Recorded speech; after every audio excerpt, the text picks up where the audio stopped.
What's up? What's up? What's up, everyone? Let me know if y'all can hear me clearly. Let me know if y'all can hear me on the mic. Let me know if my sound is good. What's going on tonight? I may say, what's going on? What's good, SWAC? The Fold 9 in the chat. All right. Shout out to you. Let me know if my mic is clear. Let me know if y'all can hear me clearly.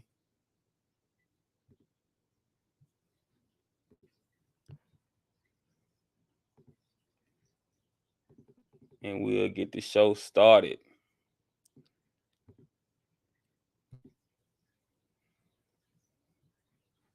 What's going on, Miss Ivy 2? And shout out to you, Miss Ivy 2. Thank you for the donation that you gave last show. Appreciate that very much. Thank you for the cash app. I didn't forget to shout you out. Thank you for the cash app, Miss Ivy 2. Clear as day. All right, cool. All right, so we got a lot to talk about tonight. I definitely want to talk about Jackson State versus Texas State. You know, we got to talk about that one. That's going to be a big game this weekend. The SWAC has to get a FBS win, y'all. We need to get an FBS win.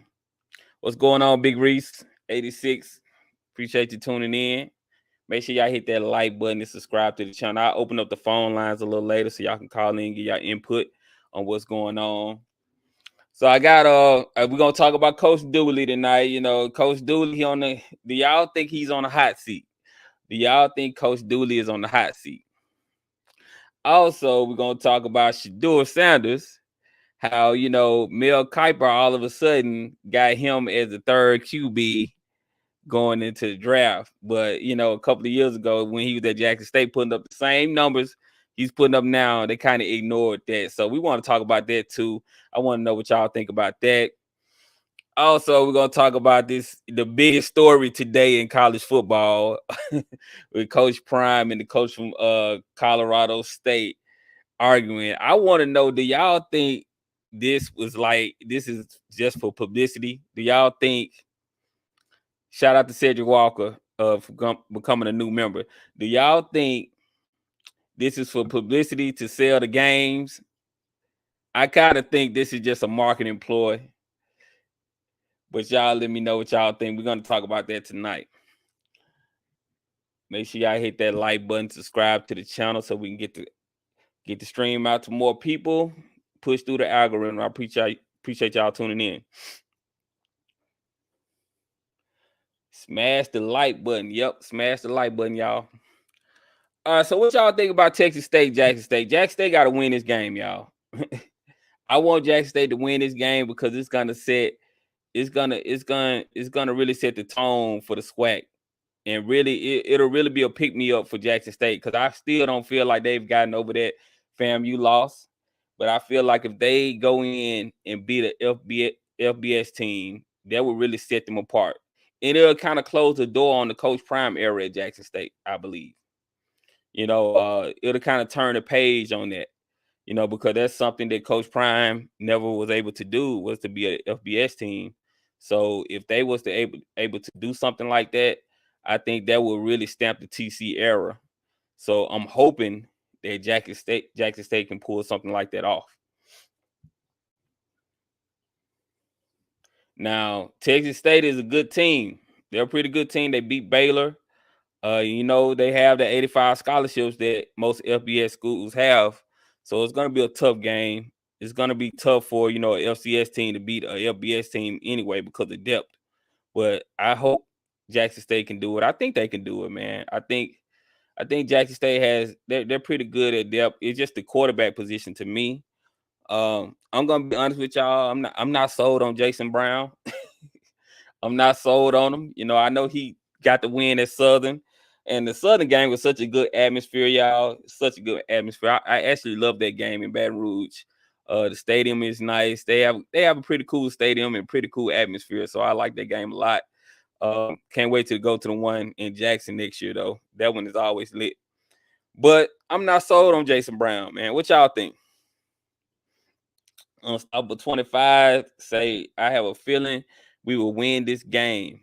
Yeah, I hope so. I'm just not. It's just the quarterback play to me. I need Texas State to play like we played against FAMU, meaning they downplay us and we win. Yeah, we could do that. That'll be good. That'll be good, man. I just want Jackson State to win a FBS game, man. That would really stamp their program, man. So, and Texas State, they can drop one. I think a lot of people have been getting high on them because of what they did to Baylor. But I think Jackson State, if they go in and play right, and they have the QB play, they can win. But it's just, to me, the QB play is too inconsistent for me. Even though Jason Brown did win against Southern, I'm just not sold on him. Not sold on him yet. I have to see more. I do like McDonald. I like him a lot. I kind of wish they would give him a whole game and see what he does. But I understand that TC Taylor probably don't want to make that switch because you don't want to hurt a QB's confidence like that. And then Jason Brown has all the experience, so I can understand why they're doing that. Mr. Goodwin still 601 said, I think we have the pieces we need to win. I think they might be overlooking JSU. They wide out. Number 10 would be a problem. But I think Jackson State got the corners. I think they got the defense to handle that.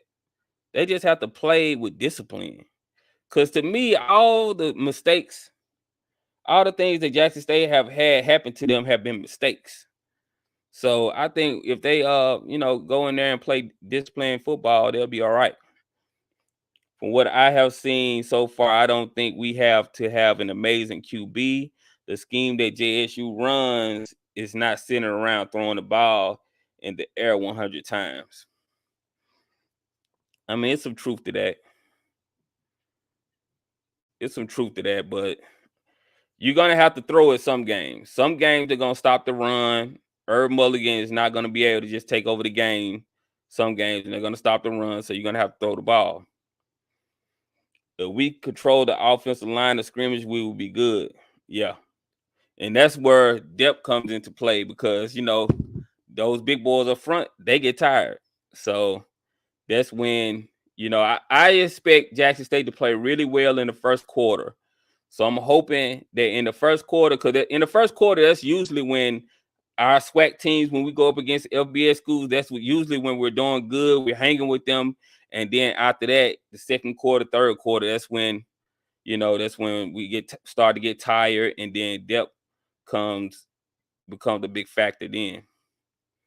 So I'm hoping that Jackson State can get up 2 or 3 scores in the first quarter, something crazy like that, and then kind of coast through the game. But I don't know, man. I'm really hoping that Jackson State can win this game.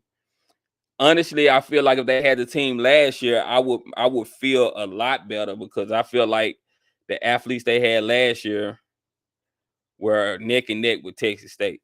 Would have been neck and neck with Texas State, but we have a new team. They're still getting to know each other, and they're playing pretty good football right now, especially the defense. When Jason is protected, his passes are actually pretty accurate, especially to Rico. I don't know about that, man. I was at the game. I was at the game Saturday in Baton Rouge, and I seen some stuff, man. I seen some throws where I'm like, where are you throwing the ball, man? What are you doing? Like, I just didn't understand it. So what do y'all think about Coach Dooley? Do y'all think Coach Dooley is on the hot seat right now, man? Because, Southern fan base, they looking at him kind of crazy right now. They're looking at him like, man, we got you here. You're losing against Jackson State. I think Coach Dooley is on the hot seat. What do y'all think? Y'all let me know what y'all think. I feel like if he has a losing season this year and next year, I think he's probably gonna be gone by the end of next season. I think they might give him one more season after this season, and then after that, I think he's gonna be gone. Especially if he lose to Jack State. Roger Spriggan said yes.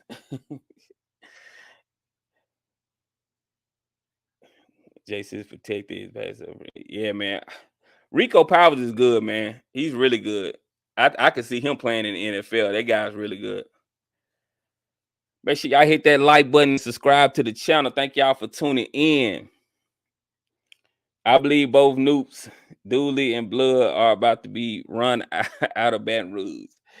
And I hate to say that about a fellow Noop, man, but you know,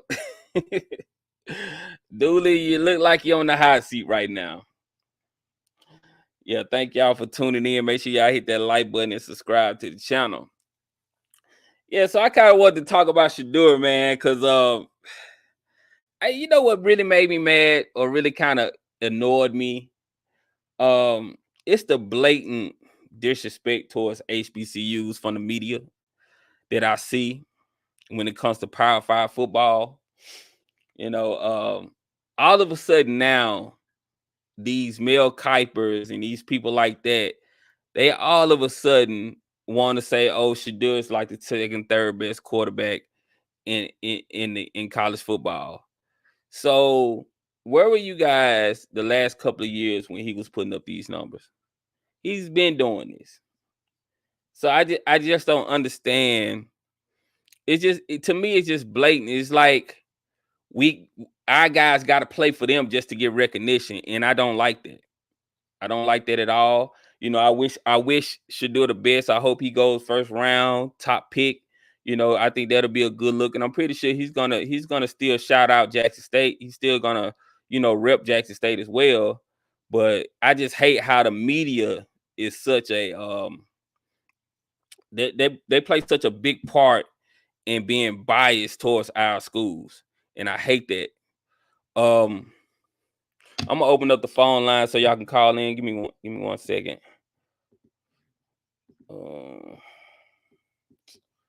Post the phone number so y'all can call in. All right, phone lines are open 657-390-4814. Y'all want to call in, give some input on what we're talking about tonight. You know, the Texas State versus Jackson State game. Do you think Coach Dooley is on the hot seat? What you think about all the, you know, the Shedeur talk? What do you think? Do you think it's some bias going on? I mean, I know y'all know it's bias going on, but I would like to hear what y'all got to say about it as well.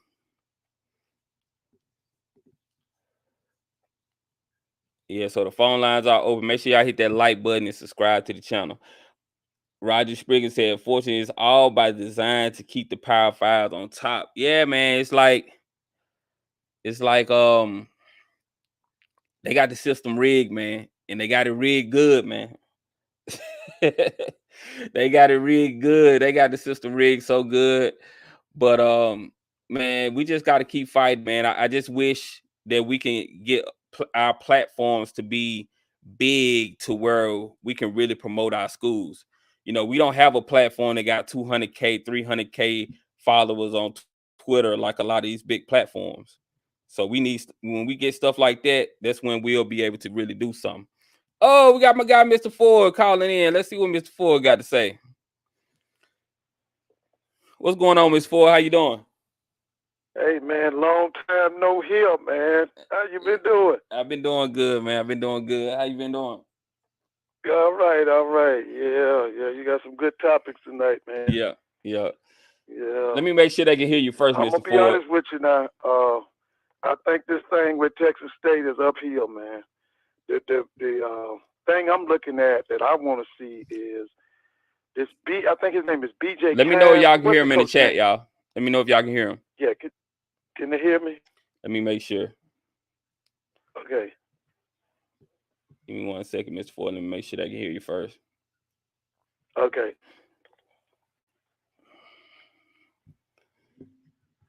Oh, let me make sure they can hear you. Somebody put in the chat if y'all can hear him. Okay, they can hear you, Mr. Ford. Go ahead.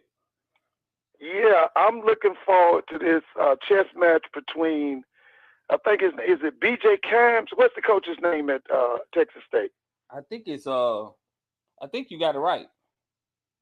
I think that's what I'm going to watch him and Coach Bradley, and the defense coordinator at Jackson is Bradley, right? Mm-hmm. Man, they're going to go at it, because I'm going to tell you something. This guy here is one of the hottest coaches right now. Now he's not going to be at Texas State, but maybe another year. You can look to see this guy either in the Big 10 or in the Big 12. He's a hot commodity. This is the guy who was at Carson at Word.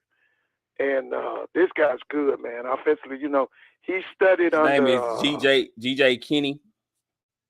Yeah, DJ Kinney, that's right. Yeah. Daddy was a coach out there in Texas, was a high school legend or something. But listen, man, as far as Dooley, man, listen. Like I told him on another show, if Southern want to be mediocre, keep Dooley. If Southern want to win the SWAC and win the Celebration Bowl, they better go find them somebody. Right. Because he can't do that. Yeah, he can't do that. So, how long you give him? Huh? How long you give Dooley? Huh? How long do you give Dooley? If it was up to the fans, they'll get him this year, but I don't think they want to pay that money out. So they're going to give him 3. 3 years? Some people are saying he's the highest paid black college coach it is. Oh, wow. Yeah, I didn't know that. I heard that about a week ago. But they're saying he's the highest paid black college coach. And so I figured now, because see, the other thing is that them Southern people got to consider is that the AD has wrecked that program. Because what's the name had that program humming, he just couldn't do nothing with Alcorn. Dawson Odom. Dawson Odom had that, and then they showed Dawson the door. Yeah. And then you brought in that Jason Rod. I don't know what that was all about. And then now you bring in your frat brother, Dooley. And baby, Now, hopefully, I don't know. Maybe he can beat Alabama A&M, but I don't know. Because the main thing I'm seeing with Southern, they got players, but they don't have no leadership. There's no leadership. I don't see leadership from that athletic director's office. I don't see no leadership from the head coaches. And then I got some issues with that staff. So, like I said, if it's up to the fans, to the alumni, he gone this year. But if it's up to the people in the administration, they'll give him 3 years. Somebody said in the chat, they're not sold on Bradley. What about you? Listen, man, Bradley got he got to go get that guy. That guy's, man, see, I saw that guy in the playoffs last year with Carson at Word with that Lindsey Scott kid. Mm-hmm. Man, they can do it, man. They points a minute, man. Like you was talking about sometime. Now, I'm going to tell you this one thing they got to do. Jackson got to keep up with them because they going to score, bro. You got to keep up with them, man. Because they'll put 4th and 5th on the board like it ain't nothing. Are you sold on Jason Brown? I liked him in the South Carolina State game. I thought he was overpowered in the FAM game, and I thought he reclaimed his identity in the Southern game. I ain't got no problem with him. I don't have no problem with him. I think that quarterback room is loaded, though. I would like to see them put more packages together for that. Is it Zy McDonald? Yeah. I actually like to see him a whole game. I would like to see him run the offense for a full game. I saw some spot when they played FAMU, which I tell everybody, when that opening bell sounded, Jackson didn't answer the opening bell. No. They kind of got a spark in the second half with that Zy McDonald. But what I would like to see is I would like to see them put some packages together for Zy McDonald. I'd like to see him get some time because I think he's a spark, man. So the thing about Brown, in my opinion, is he's one-dimensional. He's not a runner. He ain't no runner. No, he's a pocket passer. Yeah. Long as that you can see, you got to max protect him. Yeah. If you can keep him upright, he'll hit them wide receivers now. He'll hit them. And like you said earlier, the wide receiver room that they had last year, that was a special group. The wide receiver room that they have this year is the outstanding group, but it can't match that last year's group now. No. But if you give him time, he'll hit them guys now. Like you said, I want to see, and I think he is a pro prospect. I want Rico Powers to get off, man. Yeah. And I'm loving this kid, number 85. That kid, they say he's a transfer from Nebraska. I like that kid, man. And I love them tight ends, Jency Riley. Yeah. And, I know. that Jency DJ, Riley. Jency Riley been thing? playing good. Yeah, man, I love Jensen. And what DJ's name? DJ, What's that tight end's name? Are you 80, talking about? Is it Stevens? Yeah. Stevens. Both of them guys are good, Yeah. man. That tight end room is good, man. Yeah. But like I said, the main thing this week is going to be Bradley versus that darn head coach at Texas State, man. What you think about Alabama? What you think about Alabama and them? You know, Coach Maynard, he doing some talking now. But yeah. When he gets to talking now, that means he feels good about his team. The only thing is, I watched the show the other day. I ain't sold on their defense, especially their front seven, especially the down lineman. I ain't sold on that. You can, I think you can run on them. I think you can grind them up because I don't see true defensive linemen when I see them. Yeah. So what do you think about all this talk about Shedeur now? Now he's a top 3 quarterback. Like you just made you right. I mean, as soon as you play for them, that's when they recognize you. Yeah. And as soon if you play HBCU, they're gonna ignore you. But see, this is the only thing y'all got to remember. 35% of all of the members of the NFL Hall of Fame are from HBCUs. Right. They know what's in these HBCUs. Yeah. Okay, but they are not gonna recognize you until you making money for them. That's all you got to understand. Okay? When you start making money for them, like I said, now you're making money for Colorado, for the Pac-12, for the NCAA and all that. Now, yeah, they recognizing him now.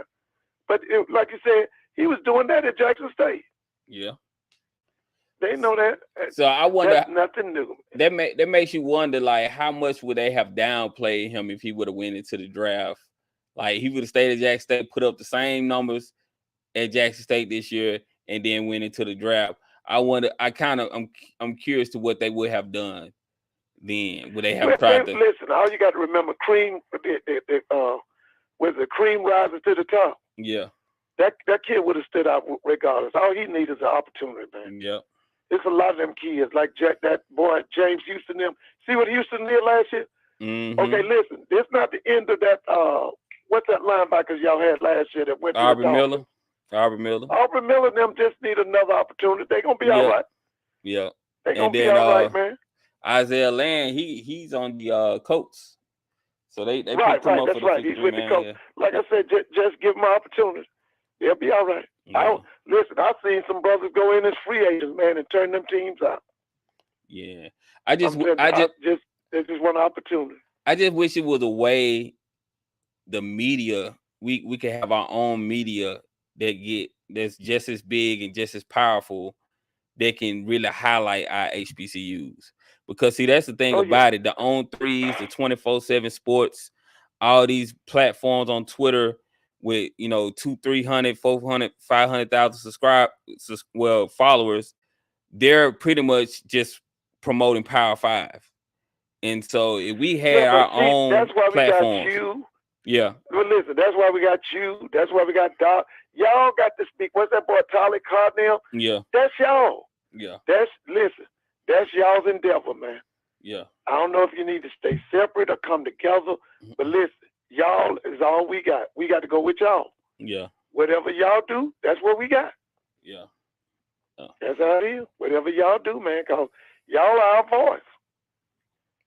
Yeah, you're right about that.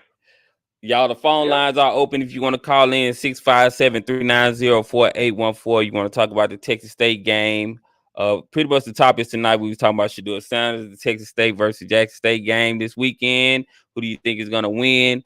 We was talking about Coach Dooley. Do y'all think he's on the hot seat? Call in and hit the like button. Subscribe to the channel if you haven't subscribed yet. And the phone lines are open, 657-390-4814. He would have been a late round undrafted. Fred Allen said Shedeur would have been undrafted. I don't think that. I think the Sanders name would at least got him to day 2. I think it would at least got him to day 2. What do you think about Grambling, Mr. Ford? We're much better, man. I know one thing. We're going to beat Southern. We're much better, man. Offensively, we're explosive. We can go up top. Everybody that I talk to, the complaint is the defense. They don't think the defense is dominant enough, and a lot of people are kind of pointing fingers at Coach Cedric Thornton. But I know one thing: we are better. We are better, man. Do you think Grambling is going to be patient with Hugh Jackson? Yeah. If he wins that West, like I think the West is gonna come down to him and Prairie View, because Prairie View got a lot of experience. That Conley boy is better than what people think. Grambling has an explosive offense, but their defense got to get better, man. And I think them the best two teams in the West. I know Texas Southern, Andrew Body, he's kind of took a step back so far to me this year. Yeah. Last year I thought he was really good last year, but to me this year it seems I don't like he understand how they lost that. They threw away that Labor Day game. This was that Labor Day weekend, man. They were up by what, 2 touchdowns or 17 points and gave the game away. Yeah, he got to get it together. I'm still trying to figure that out. He got to get it together. But speaking of Aubrey Miller, man, I really hope that he can get another chance. Which one now? Aubrey Miller. When you made me think about it. I think Aubrey gets another chance. Yeah, I really do. I think Aubrey gets another chance, either with the Dolphins or somebody else. I really would like for the Dolphins, because I'm gonna tell you something. I think the Dolphins are up and coming, man. Yeah. With that explosive wide receiver core with that Tyreek Hill and that kid from Alabama, was it Waddle? Man, they are explosive, man. I hope he can. I hope that if Tua can stay healthy, that'd be really good. Huh? I said if Tua stays healthy, Tua That's what I'm saying. They're explosive, man. Yeah. Miami is explosive, bro. I wonder. They really are. So I wonder, since he's not on a practice squad, I wonder can they sign him on the practice squad throughout the year if they want to bring him back up? Yeah, they can do that. Oh, okay. Yeah, I don't. The thing about it is, I know the league knows him, and I hope he can. If he could get with a practice squad or whatever. But I just hope that he can, get another shot, man. Yeah, I really would like to see him get another shot. I think what really hurt him was his size. Like he's kind of shorter, and the NFL, they're all about measurables and stuff like that. So I think that is what kind of hurt him was his height. Even though he's a dog, man. He's a player. That guy's a player, man. Yeah, he can play. But I think that dude is a player, man. I think they. If it's risk, I think that eventually he will get another shot. He's a player, man. When I look at him, I think about Sam Mills. Sam Mills was smaller than that. I think Sam Mills was like, somebody look it up. I think he was 5'7" or 5'8". Right. Yeah. If he listen, it's just a matter of somebody getting him another opportunity, man. That guy can play, man. So Aubrey can play, man. So, Mr. Fool, I know you heard about all this stuff that's going on with with Coach Prime and the other black coach. He's talking about him wearing the hat and the glasses and his mama raised him better and stuff like that. Do you think this stuff is kind of drummed up, kind of like fake publicity so they can sell the game? I kind of feel like that. What is that too? And it's disrespectful. they want to let you know that you're different. Yeah. Now I mean. But the other guy's black though. That's the crazy thing about it. He's a black guy. The other coach is. Yeah, isn't it Norvell? Who is it? What's his name? Norvell? Yeah, Norvell. Yeah. So he's a black guy. He's gonna get skipped, man. Colorado State ain't gonna do nothing. They gonna get skipped. There's a lot of jealousy about him coming into the league. Now his gauntlet is gonna start with that Oregon. Yeah. He got to play Oregon, Utah, UCLA, USC, Washington, those teams like that. That's when we're going to actually find out how good Colorado is. Because you got to remember now, what's the name? That's a totally rebuilt team, TCU. Nebraska ain't been nothing since Tom Osborne and Lawrence Phillips. Now, it's been almost 20 years since they've been anything. We're going to find out what Colorado's about when they run up on schools like Oregon, USC, UCLA, Washington, Oregon State, Utah. That's what we're gonna find out. I think they're gonna We're gonna find out how good they are. I think they're probably gonna win one of those games against Oregon, USC, or Utah. I think they're gonna shock people and win one of those games. I think they'll win one But out of the three. If it is the weakest one to me, it'd probably be might be UCLA. Well, that Washington State and them, I don't know too much about them. They might can get them. Yeah. Because the thing with Colorado, from what I've seen so far, they are very explosive on offense. But I'm not sold on that defense. Especially they played really good last week though. They played good. Yeah, they played, but like I said, that was Nebraska. Nebraska ain't been nothing. Nebraska's been irrelevant at least 20 years. When did Tom Osborne leave there? I think they haven't been good. They haven't had a good team there in years, man. Yeah. So they made the mistake of leaving the Big 12 and going to the Big 10, running behind that money, and they are making more money in the Big 10, but they're less competitive. Pac-12. Yeah, the Pac-12. I actually think Prime might be gone. If he go 10-2, somebody said they think he gonna finish 10-2. If he finished 10-2, he gone. Somebody gonna back up the Brinks truck. I think that's what I'm thinking. Maybe 2 years ago, he don't stay nowhere long. He don't even stay married long. he don't stay nowhere long. Once he gets maybe 2-3 years on his bed, he gone. He out. I think some people speculate that he out after this year. No, let's see. It's a lot of stuff is on Shedeur now. Like they saying, if Shedeur comes out this year or decides to come back for that second year, then he'll probably stay 2 years. But soon as Shedeur is gone, Prime out. He out. Yeah. I mean, I think they're gonna maybe making him office after this season. I think a school like Florida, I can see the Florida Gators. Oh yeah, they're terrible. Coach, man. They're terrible. Pathetic. Yeah, they pathetic, man. Yeah. It don't make no sense for Florida to be as pitiful as they are, man. Yeah. They got totally embarrassed by Utah. Yeah, I think that makes no sense.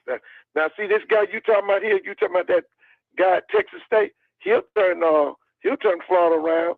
There's another young boy that played for Florida up at Western Carolina named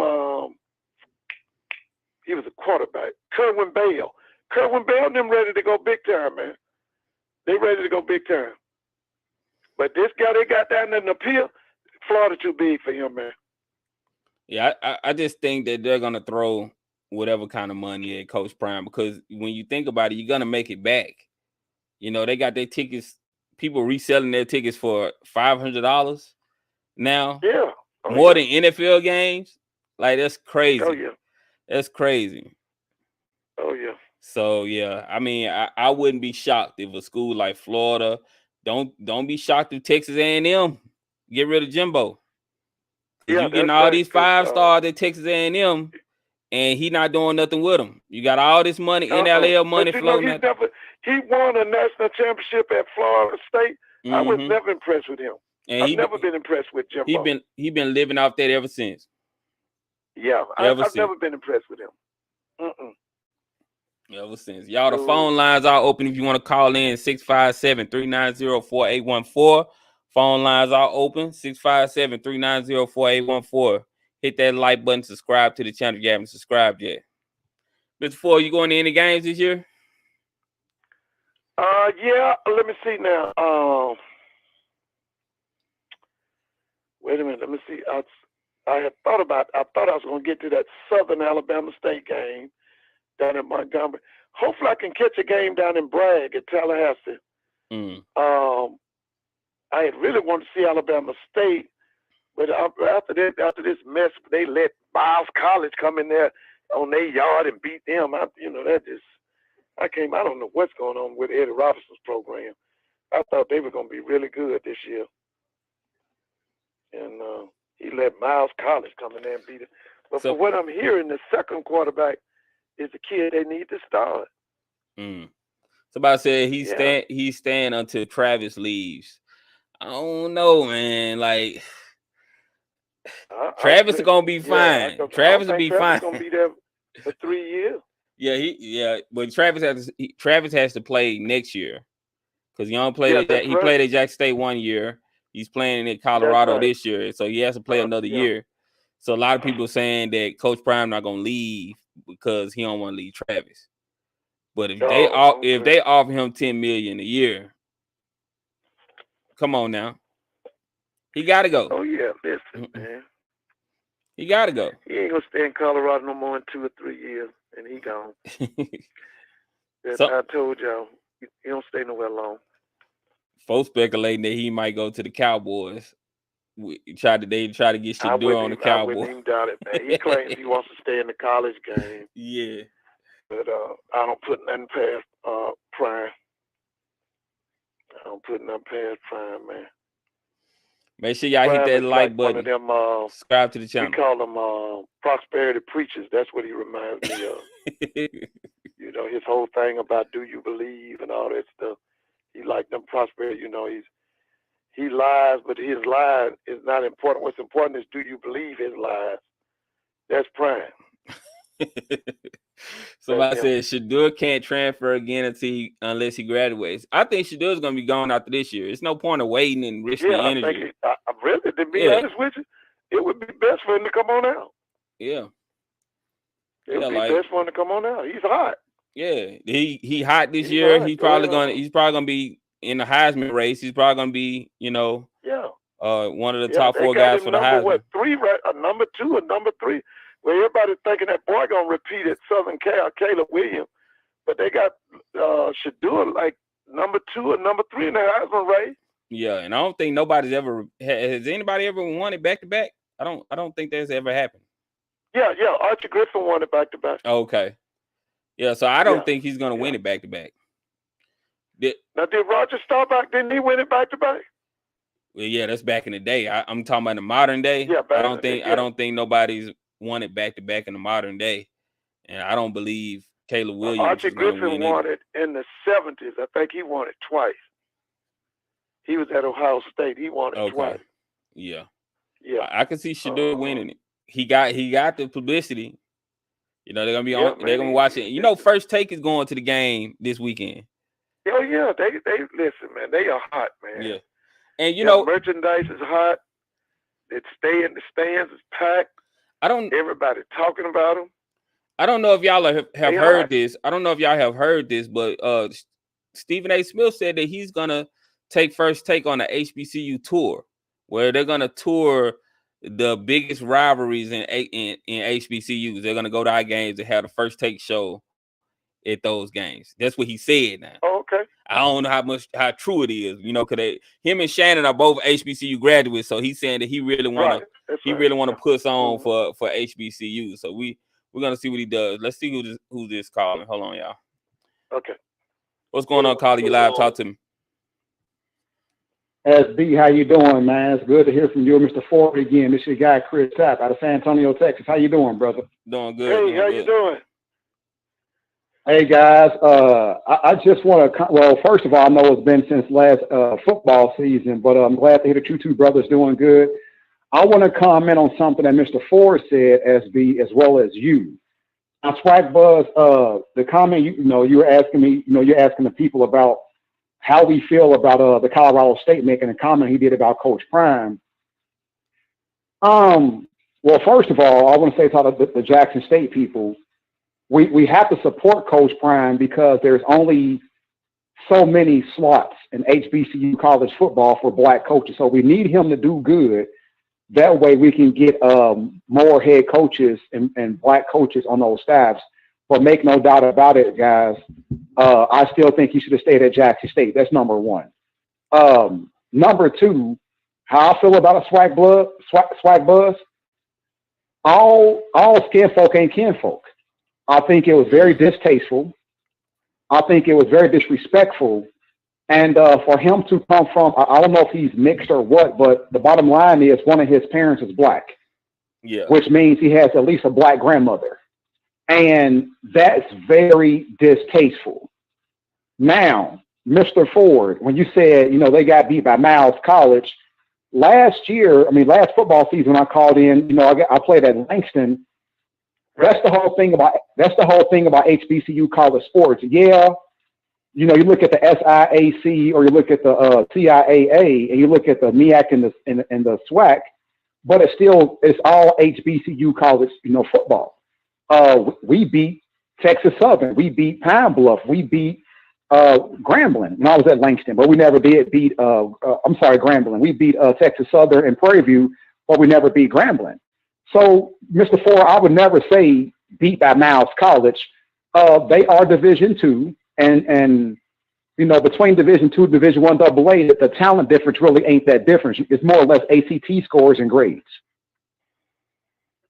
Well, but now Division II, you got about 36 scholarships. FCS, you got 65. Right. So I'm just saying from the narrative, Mr. Ford, of, it may be Miles College, a small private Christian-based HBCU, but again, when I was at Langston, and you know this, Mr. Ford, we had this conversation last football season with Central State and Langston in NAIA, guys. It can happen any given Sunday, and it's not really a big surprise. Yeah, and it's really not a big surprise. We just saw Baylor lose to Texas State. Right. Oh yeah. Yeah. And so, I'm sorry, guys. I'm sorry. I cut you off. I was going to say, what you think about the game this weekend? Who you think going to win that? Texas State versus Jackson State game. SWAC, I just got asked this question today at the car wash, matter of fact. I believe that Jackson State is going to win this game because they need to win this game. And here's the reason why I say that, SWAC boys, to get to force some context here. For some reason, whenever HBCU plays a Sun Belt team or one of these other small Division I schools, the question is, can they beat them? Can Jackson State beat Montana or Appalachian State or North Dakota State? And the answer, guys, is yes. And like Mr. Ford said, what did you say, Mr. Ford? 37%, 32% of the Hall of Fame is from HBCUs? Yeah. Yeah. So with that said, SWAC Buzz, I don't think that Coach Taylor and that coaching staff is even, I don't think they're even going to allow the Jackson State players to look at Texas State like, hey guys, they beat Baylor. They ain't got time to think like that. No, they don't. The mentality needs to be, listen, we may not have the O-line and D-line play that they have, but we could beat them with our secondary linebackers and our skill positions. Although the game is won inside the trenches. Yeah. So if Coach Taylor and that coaching staff can psychologically keep that out of their heads and subconscious minds, I think they'll beat Texas State. But I think that's why I think it's going to be at, because Jackson State may look at it like, well, we can't beat Baylor. Well, again, that was 2 Saturdays ago. This is the next Saturday. So I think they're going to win because they have to win, SWAC Bus, if that makes sense to you, brother. Yeah, I just think the QB play. That's what I'm worried about. I'm worried about. I kind of wish they would just give McDonald that game. This is what I would do. I would pretend that I'm going to start Jason Brown, and I would throw a wrinkle in and put McDonald in for the whole game, because they're not gonna practice or be prepared for a dual threat QB. So I would mess them up like that and kind of get them discombobulated, trying to go out there a running quarterback. That's what I would do. Now Texas State, they're known for those linebackers, sideline to sideline. Mr. G, do you think that? I was saying, Mr. G in the comments said that game is not going to be pretty. Don't kid yourself. So they thinking Jackson State gonna get blown out. Well, I wouldn't say blown out, SWAC Buzz, but what I would say is, when you say quarterback play, do you think the dual-purpose quarterback at Jackson State can handle those Texas State linebackers that's known for sideline to sideline play?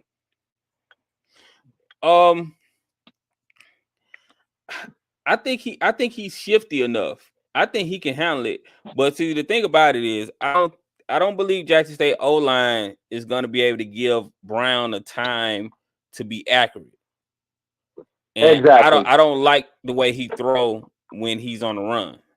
So that's my issue. You know, I'm not sold on him. I've been telling everybody I'm not sold on him. I have to see more. I understand that, you know, a lot of people, you know, think that, you know, he's hot stuff because he played in the SEC, you know, but I have to see more. I have to see more than that. Okay, so let me ask you, Mr. Ford, this question.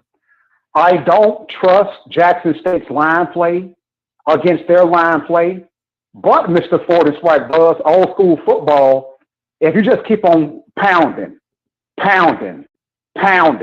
with that running game, eventually you're going to wear that defensive line, those linebackers down.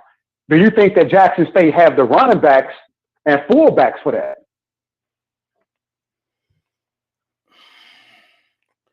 I don't know. Herb Mulligan is really good. He's really good. But I don't know. I have to see the way Texas State D-line comes out first before I'm able to really tell how the game is going. Call it 678. I'll get to you next. But yeah. I just can't really say right now. It just I have to watch the D-line and see how they perform. Well, one D lineman is SWAC Buzz. We know we've seen him play. Remember Chance Main when he left Colorado? Oh yeah. Yeah. Mm-hmm. Yeah, so Chance Main, he's one now. They got him going both guys. They got him at D tackle, defensive end, and I think like a couple of plays at nose tackle. So I know for a fact he's one of the anchors on the defensive line. Now, if you look at Chance Main last year when he played at Colorado, guys, he was pretty solid. Mm. Now I don't know what happened between when he was on Last Chance U when he couldn't get no playing time. But the Chance Main who went to Incarnate Word in Colorado, he's one of the main anchors guys on that Texas State defensive line. He's pretty solid now. He's pretty solid. Okay. Well, yeah. So that one we know about. Right. But let me get to the next call. I appreciate you calling in. Thank you for calling. I'm gonna get to the Hey, SWAC Bus, I appreciate you, Mr. Ford. God bless, sir. Nice hearing you again, sir. All right. Okay, have a good one here. All right. You too. All right. Let me get to the next caller. What's going on, caller? You live? Talk to me. How you doing, man? Hey, how you doing? Good. I'm doing well, man. I want to say something, man. If we gonna beat Texas State or we gonna win the SWAC, we gonna have to start John McDonald. Jason Brown ain't it, man. When he has opportunities to run, he's not taking it. And when he's in the pocket, it's like he's stopping himself. When you in situations like that, when you don't have a receiver open, you got to make a decision.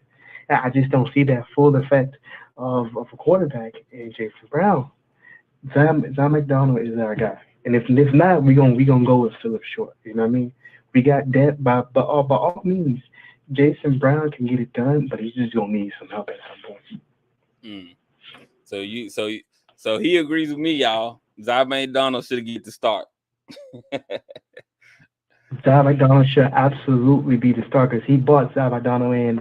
I mean, I'm not sure when he bought him in, but it was some time before he bought him in, but because he saw potential in him. And if he saw potential in him, like I'm just gonna say last minute, that he needs in this situation, he needs to be the starting quarterback. Right. Because I've analyzed the way Jason Brown is. He's gonna scan the field over and over and over and over and doubt himself. John McDonald's gonna make a decision. They need to go ahead. Yeah, I was saying one thing that shocked me about John McDonald was his throwing. He's accurate. Like the throws I've seen to him make, I'm like, okay, he got something there. So I don't know. He may be rough around the edges a little bit when it comes to probably like who to hit. But other than that, his when he's throwing the ball, it's completely accurate. Another thing I want to say is they don't need to hit DJ Stevenson a lot this game. Yeah, a lot, because he is a weapon that he can use because he can line up as a receiver or he's gonna be on the line. But hey, that's just me. You know what I'm saying? I want to see J State take this win, make it to the SWAC. I'm Urban and Bold, man. Thank you for letting me come on your channel, man. All right, thank you for the call. Oh, yeah. All right. Y'all, the phone lines are open if you want to call in. 657-390-4814. The phone lines are open. 657-390-4814. Make sure you hit that like button. Subscribe to the channel if you haven't subscribed yet. So Mr. Ford, they talking about Brown is going to be fine. I don't know, y'all. I do agree with you I think that they do need to give him some play. See, when you got a kid like him, you got to put him in. You got to have a package for him. And I'm like that last caller. I would like to see him play more too. I'd like to see Zai play more because I'm gonna be honest with you. To me, with that offense, Jackson got. Now let me just say this about that offensive line. That right side of that offensive line is solid. The question mark is over on that left side, especially at that left tackle. That's the big question mark. But when you got left side like Jackson got, you got to play them tight ends. You got to play either a tight end on next to the tackle, or you got to play a wing tight. But there needs to be help on that back side over there, because I've seen some little problems. There was a big kid came in, number 79. He helped out because the other kid they got from the University of Minnesota, he was kind of shaky them first two games. But that right side over there, that number 64 and that center and all that, them cats are solid, man. Evan Henry and them, that guy's solid. They solid. Someone said he protects the ball. Brown protects the ball. So they're saying that, they trust Brown because he doesn't turn the ball over. Well, now Brown is different. See, Zai is what you call a dual threat. Mm-hmm. Brown is a pocket passer. He's a pocket passer. He's really not a runner at all. He's a big dude with a big arm. His thing is accuracy and all that. Zai is the kind of guy, when the play breaks down, he can still run it 70 and 80 yards. He's that kind of a kid. So that's a big difference now. But my thing is, they need to play two quarterbacks. But they definitely need to put a package together for Zai McDonald. Mm-hmm. What are y'all saying in the chat? It's for you not going to any Jack State games this year? Wait a minute now. Let's see. Wait a minute. Let's see now. Jackson. Now they come. Okay. Now this is the games I'm looking at. I had thought about going to that FAMU Alabama State game because that's not far from me. Yeah. And the other thing was I thought about FAMU's homecoming against Prairie View. Okay.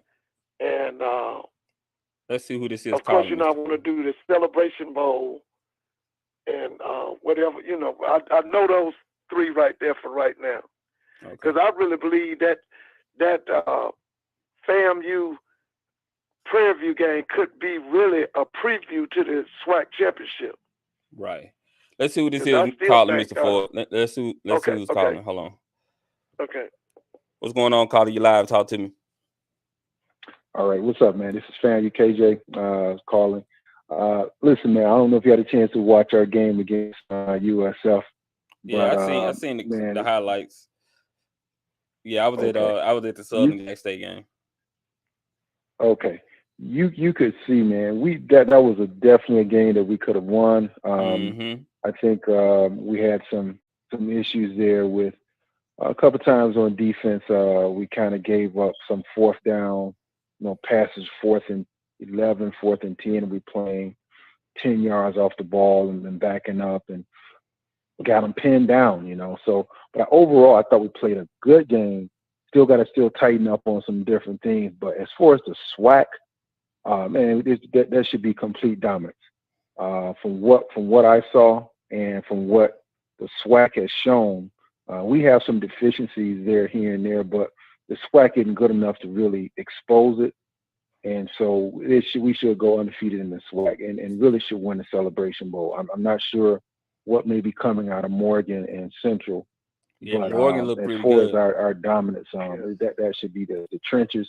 I thought we played an excellent game. We didn't get pushed off the ball. Our defensive line really played stout. Our linebackers played stout. There's some things we do need to clean up a little bit in the defensive backfield, but I don't see anybody in the SWAC really messing with but us. the thing So is, it's up to Willie to make sure to keep the guy's head locked in. I think the only thing on our schedule that gives me a little cause for concern is that we have 2 bus trips.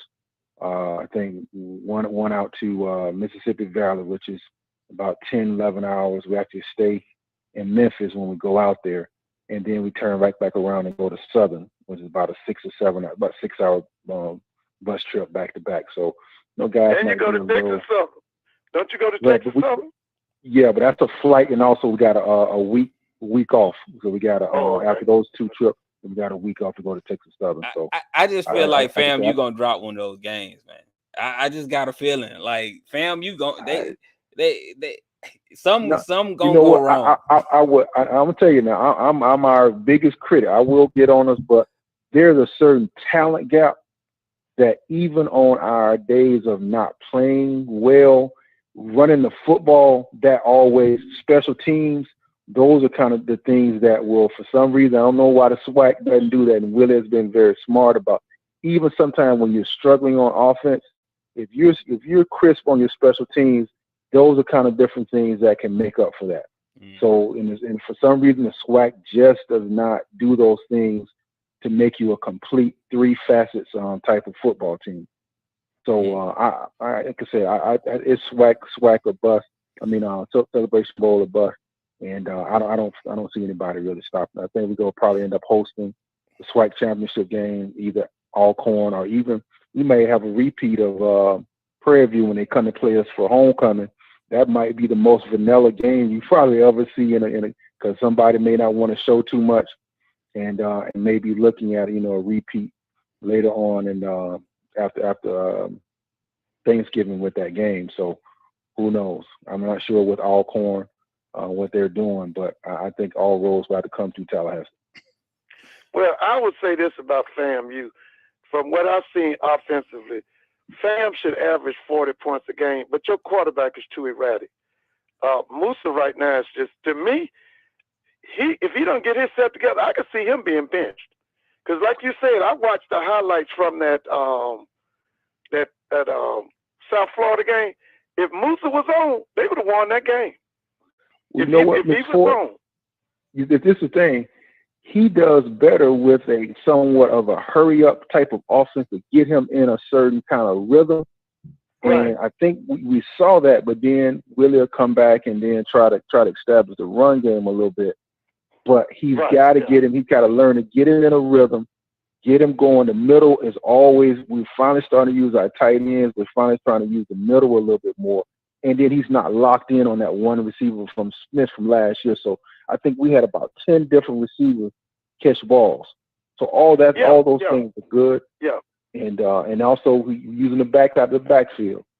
So I mean, like I said, I think the good thing though is, again, if all else fails, we can run the football as compared to last year, putting that pressure on him to have to make something happen because we're 3rd and long and can't run the football. So we're a little banged up. I want to say the big kid, Cardell Thomas, the kid out of LSU, I think he has a high ankle sprain, so I don't think he's going to go against West Florida. And then his backup and that fractured his leg, so he's out. So we kind of got to shuffle around a little bit, the offensive line. But we got a lot of depth there, so. Yeah, you do. You got a lot of. Now, Carter, is he might playing be out here, man? Say that again. Where's the Thomas kid? Yeah. Is he playing guard or tackle? So our guard center guard combination. That's the thing that give us the push. So the other guard, the kid from Jacksonville State, has been awesome. Our TJ Lee, the center, also very, very physical. So that guard center guard, you got to have that when you're trying to run the football. So I think South Florida knew that we were going to, so they were actually run blitzing quite a bit, leaving the center middle of the field open.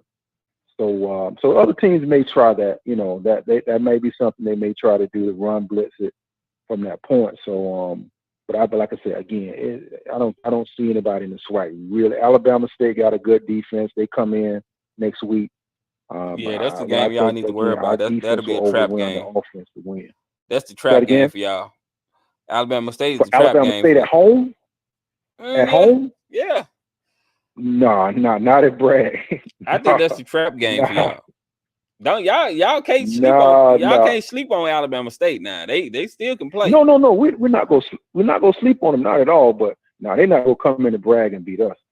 No. I never. Now Alabama A&M up at Alabama A&M may be a different story. That could be a little of a. I mean, we barely got out of there 2 years ago. We had practically lost that game until Bishop hit a long run. So they kind of had, they didn't have a crowd and it's kind of a little sleepy and his game isn't as. But I mean that could be a game that we got to watch out for. But I don't see Alabama State coming into Bragg. I mean anything can happen, but I don't see them coming into Bragg and beating us. They got to get that quarterback situation rectified in Montgomery. That's what's hope. They got to decide either they're going to go with D. Davis or they're going to go with that transfer from UAB. Now, everybody says in that Lane game, in the Miles College game, the kid from UAB looked the best. But they got to get that quarterback situation rectified in Montgomery. They just a sleeping giant until they do that. Y'all, the phone lines are open. Have you had a chance to really see Alcorn? I haven't really watched Alcorn. I'll be honest. I haven't really watched highlights. I ain't impressed. Yeah, I've seen highlights. I've seen a couple of highlights, but I haven't just watched them. The best two teams on that west side is Prairie View and Grambling. Yeah, that's the best two teams on there, and probably whoever wins that game in Dallas. They have that what they call it State Farm. Mm-hmm. They call it something. Yeah, I'm gonna check out Alcorn. I'm gonna check out some film on Alcorn to see what they got quarterback problems too. See what they look like. Oh, okay. Well, yeah. But the best teams on that west side is Grambling and it's Grambling and Prairie View. Okay. Well, hey, we sometimes complain about Musa, but hey, I guess when you look at the rest of the SWAC, and I know you can't really say the SWAC is, because my eyes is always I'm watching North Carolina Central because if you do get on to the that may be the game that you got to finally match up with somebody that's a real dual threat.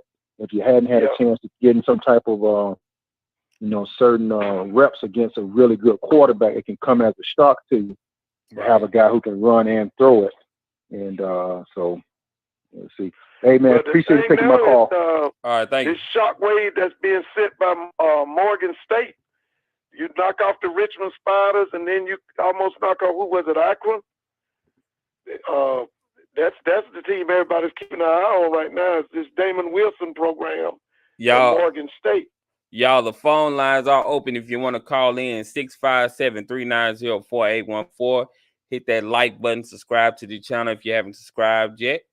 Hit the like button on the way into the chat. Appreciate y'all tuning in. Yeah, I think Morgan State not nothing to play with either. I think they're gonna run a MEAC. Wilson ain't nothing to play with because I saw him at Bowie State. Yeah, he knows what he's doing. They're gonna run a MEAC in a couple of years. It's gonna be that comfortable. I think so too because he's a DMV person. He loves that area. He knows how to go get them kids. And the thing that was so impressive was all them linemen he went and got in that last year's signing class. Right. He was going to get them kids with 6'5" and 6'6", 6'7". He went and got some big boys. I ain't gonna lie to y'all. I don't want FAMU to win the SWAC. I just don't want their fans talking. I just know they fans. Oh my God. Listen, this is the best FAMU team in years. This is the best. I mean, they are loaded, bro. The only thing to me that's wrong with FAMU is that you rather play a Musa at quarterback. I'm going to be honest with y'all, man. If Musa was on, Fam would average 40. Because let me tell you something. In that Jackson State game, he missed 4 touchdown passes that were wide open. He missed them. It's their fans. It's their fans. They are not gonna stop. They are not gonna be quiet. They are gonna talk until next year. Let me tell you, FAMU fans ain't gonna be quiet. Jackson State fans ain't gonna be quiet. Southern fans ain't gonna be quiet. North Carolina A&T's fans ain't gonna be quiet. And you know Grambling fans ain't gonna be quiet. Right. And then I remember time when Tennessee State fans wasn't gonna be quiet. They done killed their program now. But when you used to winning like them programs right there, no, you ain't gonna shut them people up. Shout out to Stephen Campbell. Because they used to winning. Shout out to the Rattler, Stephen Campbell. Yeah. Oh, Mr. Campbell on here? Yeah, he's on here. Oh, okay. Yeah, he said, you already know, but we would not be as bad as JSU fans on the prime. Yeah, JSU fans on one when Coach Prime. You couldn't tell them nothing, boy. You still can't tell them you still nothing. Can't tell them nothing now. Nah, sure okay. Yeah. I think TC is gonna be really good for them though. You know, I did want a celebrity coach, but I think I see the vision. I'm starting to see what he's trying to build down there. Oh yeah, that man, and he's gonna be there. He represents stability, and he's gonna win big. Mm-hmm. Now, what's the name? I'll take a celebrity coach over Dooley any day. They should have got Because I told y'all, them Southern University people got to make a decision. If y'all want to be mediocre, keep Dooley. If you want to win the SWAC and you want to win the Celebration Bowl, you better go get you somebody, because he can't do it. They should have got Falk. I thought Falk was going to be pretty good for them. Yeah, anybody better Dooley. Because I'm telling you now, I don't see no leadership down there at Southern. And Falk is actually, Falk actually has some, business to him. Kind of a business swag to him. Unlike Ed Reed, Ed Reed was just way too emotional for him to take that job at Bethune. He was just doing too much. I can't see nobody after what Ed Reed did. I can't see nobody touching him. Oh no. I know that's One Flew. Remember the movie One Flew Over the Cuckoo's Nest? Do you remember that? Or that's before your time? Nah, I think I've heard of it before. I haven't seen it. Yeah, that's what Ed Reed was. One Flew Over the Cuckoo's Nest. Mr. Campbell remember that. That was Jack Nicholson. Yeah, he was doing too much. He just messed up his chance. I just never seen that. Oh yeah, man. I wouldn't touch him with a 10-foot pole. No way. Hey, V said you're gonna be mad, SWAC bud, because they gonna be in the Celebration Bowl. They only lost 2 games the last 2 years, and both were to prime JSU teams. Yeah, we just gonna have to get ready. Oh yeah, this is the best FAMU team. Yeah. Since the Billy Joe era. This is a man. They SPAC, man. I'm serious. Listen, if Musa was playing good football, FAMU would average at least 40 points a game. They would, man. I didn't watch the entire game, but I'm telling you, if he was on and playing outstanding football, they would have beat South Florida. They would beat South Florida. Mm-hmm. They would listen. Even though he was so, they were never out of that game.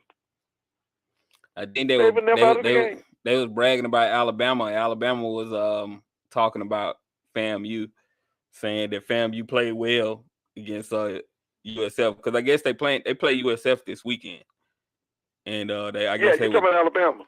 Yeah, so I guess they was watching the film on. From I wonder if they're gonna bench that black quarterback over there at Alabama. Probably so. They tore up. Yeah. Sarkisian came in there and beat him in Tuscaloosa. I think it's over. I think it's over for Alabama though. I think Alabama is just not going to be able to function in this NIL era. I don't think they're going to be able to keep up with the Georgias and Texas and all these schools with all this money. And Texas is about to come into the SEC now, and they got all that money to give recruits, and they ain't shy about giving the money away. Well, as long as Jimbo Fisher down there at Texas A&M, you ain't got to worry about them. Yeah. Because he ain't going to do nothing. Well, I'm talking about Texas Longhorn. The one that beat Alabama. But personally, I think the Longhorns made a mistake leaving the Big 12. They should have stayed in the Big 12. Oh no. They probably will win the Big 12 this year. I like them being in the SEC though. I like them being in the SEC. I like that move for them. I think because you got one of the biggest, most prominent FBS schools in one of the best conferences. You got all that alumni money behind you. Like I think they're gonna be unstoppable in the SEC. I think the only schools that are gonna be able to compete with them is probably Georgia. Let's see who this is calling. Hold on, y'all. Okay. Oh, they just hung up. Caller, you can call back. Caller just hung up. You can call right back. But yeah, I think Texas is gonna be in a good spot. Listen, they got 28 million folks down there in the state of Texas. They got all kind of ball players. So yeah, they could be really good in that SEC. Somebody said if Bama loses one more game, the dynasty is over. Yeah, I think Nick Saban is getting tired. I think he's probably gonna hang it up in a couple of years because I don't think Nick Saban likes where college football is going. He doesn't like all this money stuff. He's an old school coach. Alabama, like you say, Alabama's dollars is not as long as Texas dollars. Mm-hmm. That's the problem. Because when he got up on that stage and lied about Jackson State gave Travis Hunter $1 million, I knew he was having problems right then. And then talked about Texas A&M. Everybody knew, yeah, Texas A&M got all them alumni and all that. But Jimbo ain't gonna do nothing. Right. He ain't gonna do nothing. Yeah, I think it's over with for them. I think schools like Mississippi State, Ole Miss, Alabama, they're gonna be at the bottom in a few years. Let's see who this is. They have to understand about Alabama now. The money that the state of Alabama puts behind the Alabama is just like what you put behind a professional team. They put a lot of money behind that team. What's going on, caller? You live? Talk to me. Yeah, this is Rob from Texas. Hey, how you doing? How y'all doing? Doing good. Hey, how you doing? Good, Mr. Ford. Always nice to listen to your intellect. You're a very bright person and have a lot of information on the history of HBCUs. Thank you. But the point that I wanted to make is this: do you believe that Sanders, the quarterback, is going to be the Heisman Trophy winner with Colorado this year? I think he has a good chance. Any year. I think he has a good Well, chance. this year I think that Caleb Williams kid repeats. And what about next year? If now, he stays, I think that Shedeur needs to come out. I think this is the third year. He's not going to get any bigger. He needs to come out. He needs to go declare for the draft after this year. Yeah, I think the same. Okay. I think Coach Prime probably gonna tell him to come out because Coach Prime. Now, if he declares this year, where do you see him going in the draft? It's too early now. We don't know how. We could talk about that probably in December or January. Well, I think early. They only played one game. How many games they played so far? But you usually can tell though, Mr. Ford. I think he'll probably be like the top 3 quarterback taken, in my opinion. But I'm saying, I thought he was asking what team. Well, you oh no, he said win like. What number? Mel Kiper said this week he's first round. He said he's first round and he'll be the 3rd quarterback taken. Yeah. So I think that's what he said this week. Top 3. I think it's Caleb Williams and the 3rd quarterback taken. What's the guy that's ahead of him behind Caleb Williams? Is he from Caleb Williams? What about that kid Drake May over there? You got Drake May at North Carolina. You got Sam Hartman at Notre Dame. Yeah. It's also the kid from FSU. That's the quarterback from FSU. Okay. Yeah, what's his name? Travis something? Travis Green? Or yes. What's his name? Okay. Yes. Yeah, he's stuff. I like him too. Man, they got some quarterbacks. Because I think can't Ewers go out this year? The one from Texas? He can come out this year, right? Him. Yeah, he can go. Yeah, I like that kid, man. He can come out too. His name Quentin Ewers? Yeah, Quentin Ewers. Man, that guy's good, man. He can come out too because, they want to give Manning, that spot. So He's probably gonna. They probably promised him like, yeah, we're gonna let you out this year, and then we're gonna turn everything over to what is it, Archie Manning? Yeah, that's the grandson. Yeah. Well, yeah, I think. Well, this is my last question. Go ahead.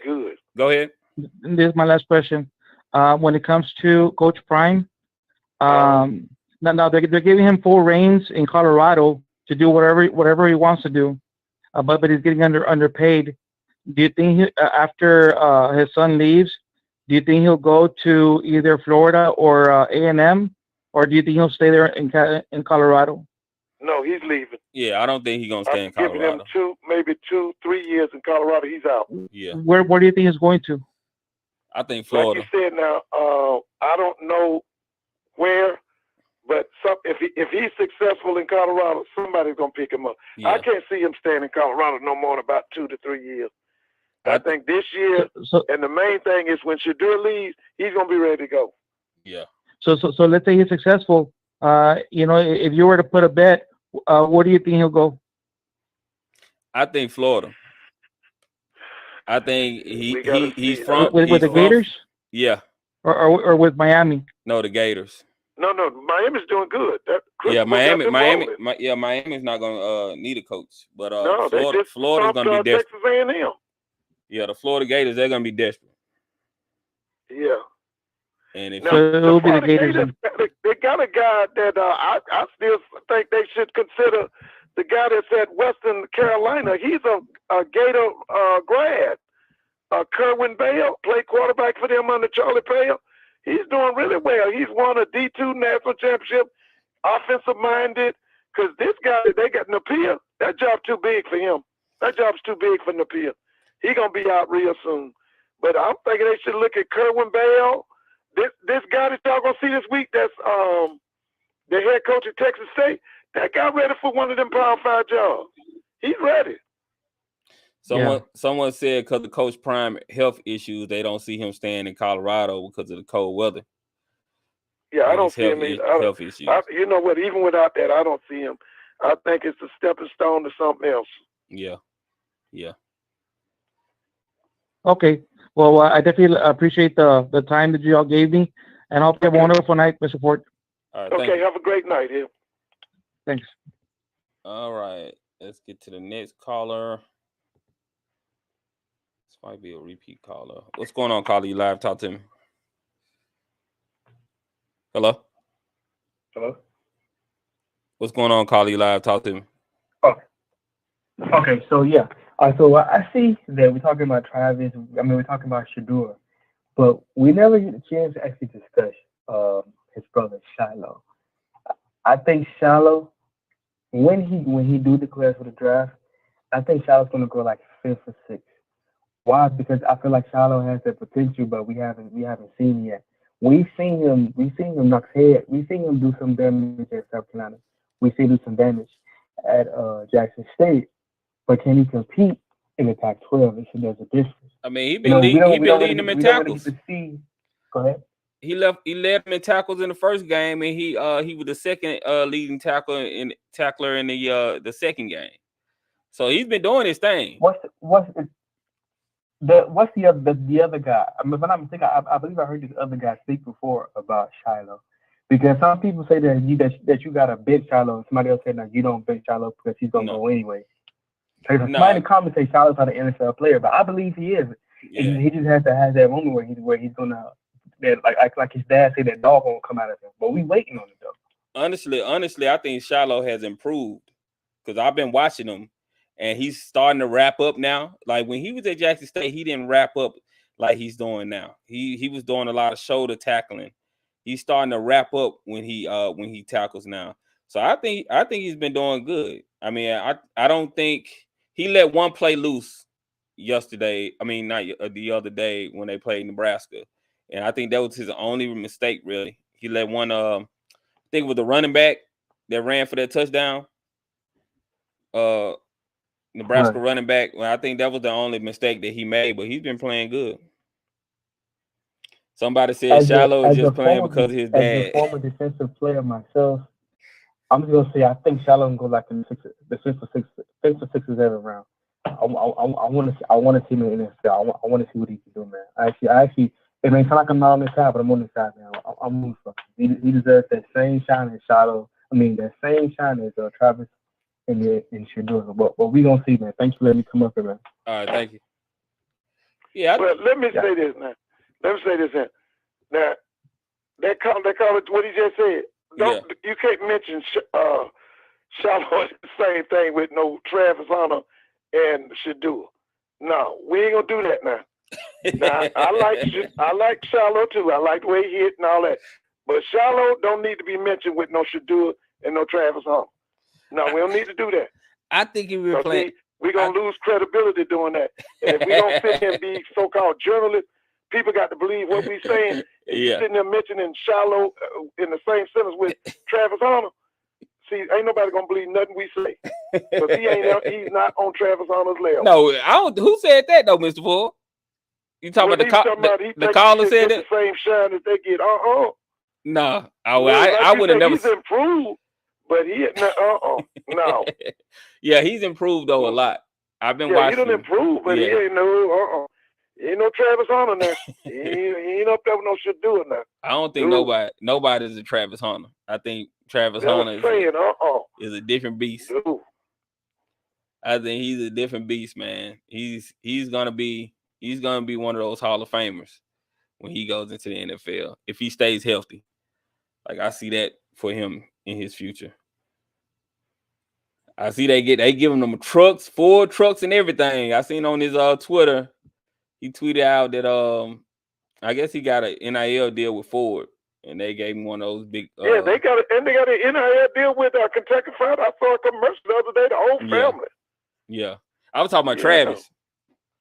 Travis. Okay, but I saw a commercial with all the Dion's children.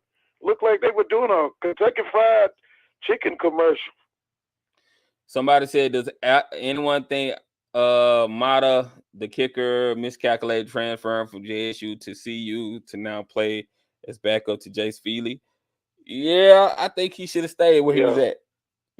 But he may play more next year. Tackle. He should have stayed with the one they declared ineligible. What's his name?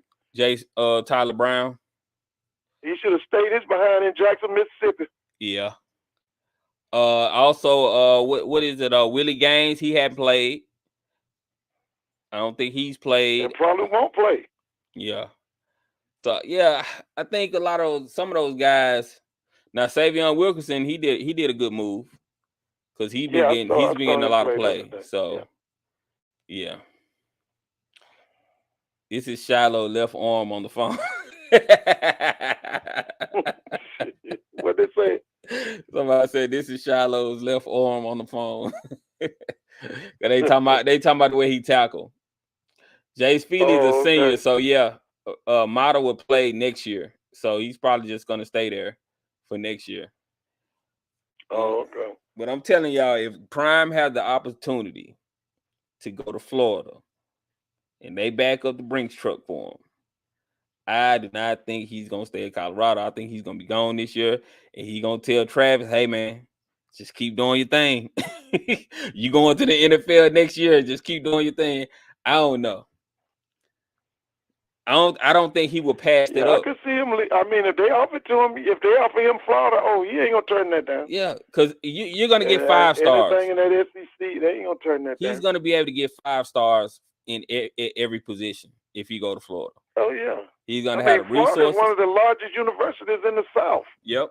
Probably other than Texas and them schools. And I mean, like that UCF, all them schools got 60,000, I think. And USF, don't they have like 60,000 students?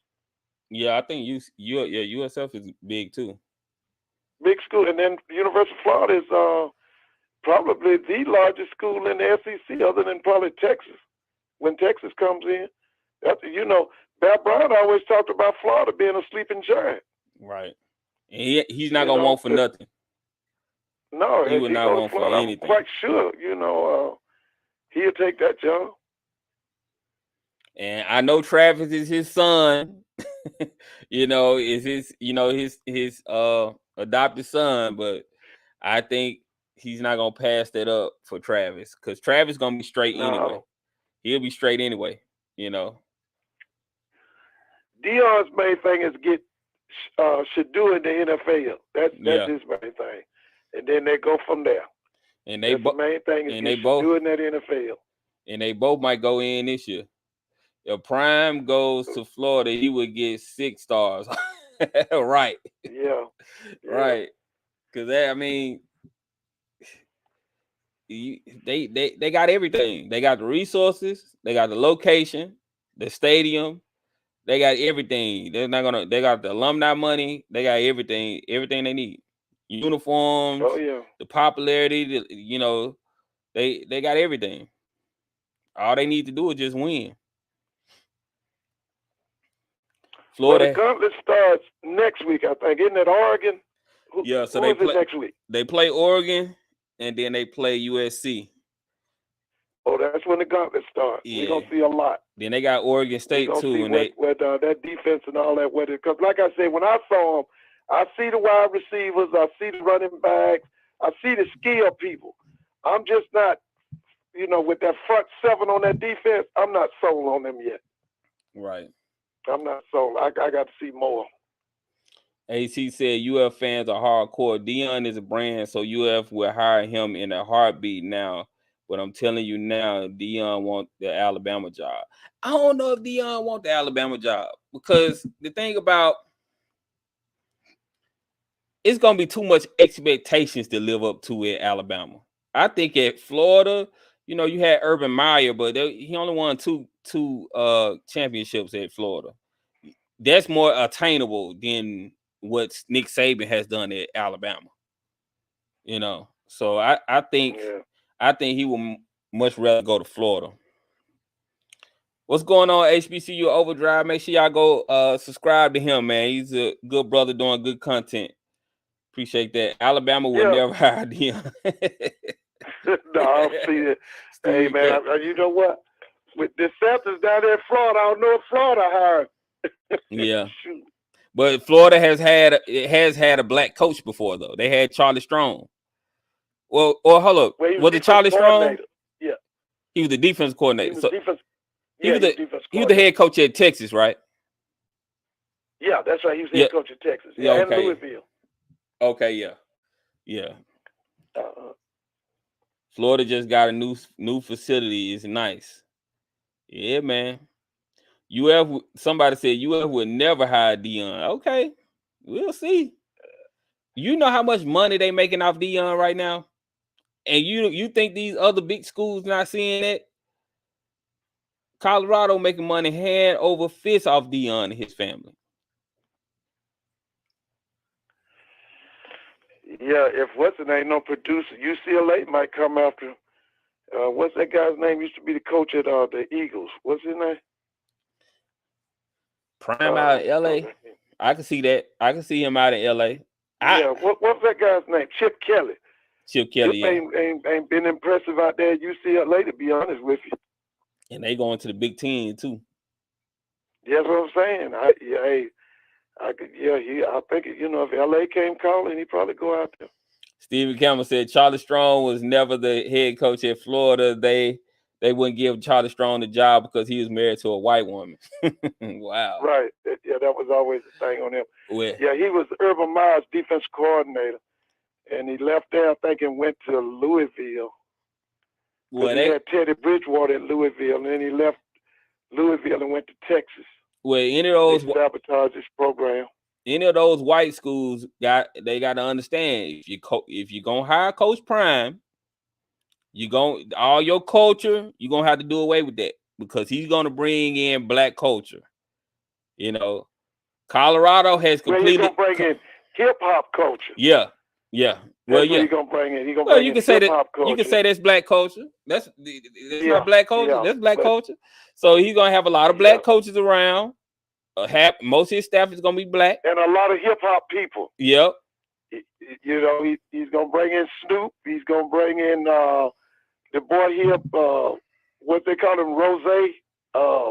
Rick Ross. Big guy. Rick Ross. He's gonna bring Rick Ross in. What's the guy named Bossy? Boosie? What's the guy's name? Remember the guy you used to have down there in Jackson? Was it Boosie or Bossy? Boosie. You talking about Boosie? Yeah. Yeah. See, he brings them in because they're going to draw the children. They're going to draw the athletes. Yeah. And that's 'Cause what they've always said athletics and the hip-hop world go together. Yep. And old schools are going to let him do it because they want to make that money. Yeah. It's all about the money. You know?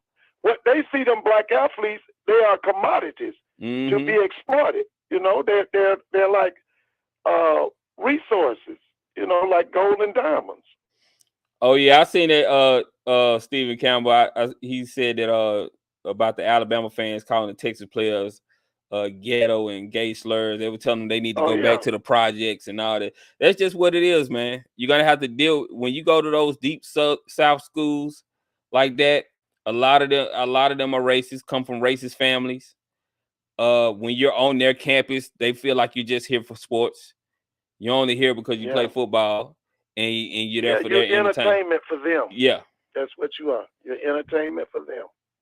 But see, what thing about it is what Coach Prime is doing, he's using them. He's using their bias against them. He know, okay, if I come over here, y'all gonna use me for publicity, but I'm gonna get what I want out of y'all too. I'm gonna get my sons to the NFL. I'm gonna get my sons in the Heisman conversation and everything like that. While y'all using me too for ticket sales. So they're both using each other. Oh, without a doubt. Black athletes made them richer. Listen, y'all have a good night. And when you coming back, SWAC? I'll be back this weekend. Yeah, I'll be back this weekend.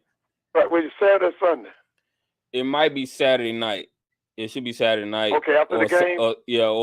Or Sunday evening. Yeah. Okay. Well, listen, y'all have a good night. Yeah. All right, thank you, Ms. Ford. Okay, all right. Bye-bye. All right.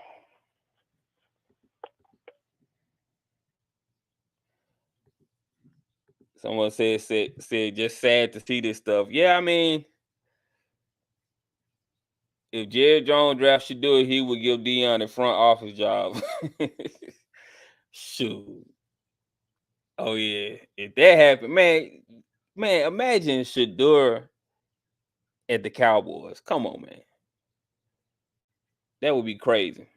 Yep, you were right, SWAC. CU staff is the blackest in the PWI college football and is the blackest in PW5 and G5 history.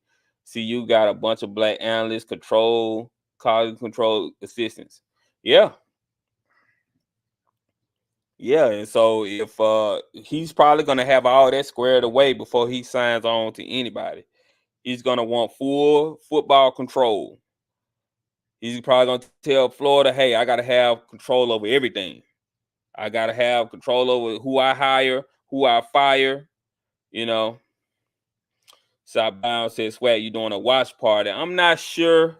YouTube, and they was messing with my channel when I was doing those watch parties. They kept flagging me and stuff with copyrights and stuff like that. So I kind of don't go out my way to do the streaming. I know y'all see a lot of those channels, they be streaming the games and stuff like that. A lot of those guys, a lot of them are demonetized, so they can play around like that. But my channel is monetized, so I don't like to mess my monetization up and get on YouTube's bad side, because once you get on their bad side, they'll start messing with your videos. They'll start promoting you like that. They just start doing a whole bunch of funny stuff. So I try not to stream their copyrighted material like that. Some HBCU fans are calling Colorado JSU West Campus. They calling them the Jackson State Buffaloes, man. They calling them Jackson State Buffaloes. But neither coordinator is black. Yeah, that was kind of a head scratcher there, Stephen Campbell, when he didn't hire a black coordinator. But hey, that guy that he got as the coordinator from Kent State, he's been doing really good. Deion has used CU to put his entire family and friends on. Plus, Pat McAfee mentioned that Deion is probably getting a piece of the merchandise and ticket sales at CU. Oh, definitely. He's getting all that. If y'all haven't noticed, when they're playing their games, they're playing his commercials. They play Deion Sanders commercials while the Colorado games are being played. He's making money on top of money. Deion Sanders should be a billionaire in a few years. Honestly, Deion Sanders is pretty much the Michael Jordan of football. If you're talking about popularity, there's no excuse for him not to become a billionaire in the future. Just think if he sold those shoes, those old shoes that he used to wear, they would sell like hotcakes, man. People love Deion Sanders. They're crazy about him. You see how they jumped on Jackson State fans when they thought that we were mad when Deion left. Nobody was mad when Deion left. Jackson State fans, the Jackson State fans I know, they weren't mad when he left. They were hurt, that he left, but they wasn't mad at him. And a lot of those people that was calling him a sellout and all this other kind of stuff, those were people that, they weren't really SWAC fans like that. But most of the people from Jackson State, they were very appreciative of what he did. I just hate the way he left and the dust that he kicked up when he left. That's all. If he wouldn't have left the way he did, all the rushing, doing, the trophy ceremony, then you going right to Colorado the night of the championship game. If it wasn't for that, we would have been good, That's just, and I would tell him that to his face that I didn't like that he did that. I think he could have made them wait and they would have waited. But that's just my opinion. CU has hired more black football head coaches than any school. Yeah, we can't talk down on CU because they have hired black coaches in the past. So, it's just what it is. I don't think Prime is finished with HBCU football. I think he's still gonna have camps and stuff like that with HBCUs. I still think I think when Shedeur and Shiloh go into the NFL, they still gonna do stuff for HBCU. I think they're still gonna pay attention to HBCU. They're just not gonna leave us cold turkey, but it's not gonna be the same. They're not obligated to do anything for us, So we're not expecting anything. But if they want to help out and they want to do some work with us, of course we'll take it. What I'm expecting is Shannon Sharp and Stephen A. Smith. They need to use their platform to hire HBCUs. You got the #1 radio show. Both of y'all are from HBCUs. You need to have HBCUs on your platform all the time. First Take need to be on campus. First Take should be at Alcorn versus Jackson State, or at the Bayou Classic. There's no excuse for that. Both of y'all went to HBCUs. Stephen A. Smith got all that power. He pretty much runs ESPN. He can do whatever he want to do. So I don't want to hear that. Deion Sanders is far from finished, and once Ed Reed is in the HBCU head coach, it will become very clear what is going on to the playing field. Its level of the mission is not complete. All right, Mayorn. I hope so. I don't see a HBCU hiring Ed Reed. I think he kind of burnt his bridge, but hey, we'll see. Deion could have waited. SWAC. He waited for Colorado to find that money. Man, Deion's ready to go, man. Deion, you could tell he always. Well, I'm gonna say Coach Prime. He always wanted to be. You could tell he always wanted to be a Power 5 coach. So. He wasn't about to let that chance slip by.